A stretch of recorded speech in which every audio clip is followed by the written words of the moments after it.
Hi there, I'm Christine Dunbar from SpeechModification.com, and this is my Smart American Accent training. In this video, we'll look at how to pronounce counter, intuitive, and counterintuitive. First of all, looking at the word counter, you'll hear two different ways Americans say this word. You'll hear it the way I just said it, counter with no T sound, and also you'll hear counter with a true T, an aspirated T, counter. T, t. The first vowel in counter is the diphthong ow, so it's just like the word cow. We spell ow with O-U, A-U, O-W. If it helps you to think of it like the word cow with the O-W, then you can visualize it that way. You just want to move from a more open, unrounded vowel, ow, to a more closed, rounded vowel. Once you say cow, the cow syllable is long and the ter syllable is short. Often when we have NT in the middle of words, American speakers will just leave the T out. So we say counter, internet, international.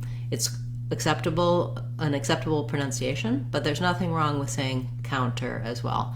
If you use a T, use a true T with a burst of air, t, counter. Lastly, we have that tight back American R sound. It's light and unstressed in this word, but you still need that position. Watch out, you don't want it to sound like counter, but rather counter or counter. And then in intuitive, we have second syllable stress, which means we have a clear oo vowel. And again, we have this first T has a puff of air. So it's just like the word to, T-O-O or T-W-O. Make sure you have a burst of air there, intuitive. But then the second T sounds more like a D. It's a flap T because it's between two vowels and it doesn't start a stressed syllable. Because intuitive is stressed on the second syllable, what I recommend is start by starting the word there. So leave your first syllable off. Just say tuitive, intuitive. That's going to help you use a really short first syllable with a reduced vowel. If you start at the beginning, it may be hard to get the rhythm. But if I start with tuitive, intuitive, I'm more likely to get the rhythm and the vowel sounds correct. We have the vowels, the rest of the vowels in intuitive are all reduced vowels. They're all the I vowel, like in did and didn't. When I put it all together, counterintuitive, my main stress is on the two. So counter by itself has first syllable stress. In the phrase, counter is going to have secondary stress. So it's more important to stress the two of tuitive. It's counterintuitive, counterintuitive. So the full word together has fourth syllable stress. So thinking about it as a light stress here, counterintuitive. Your longest stress is going to be on that second word.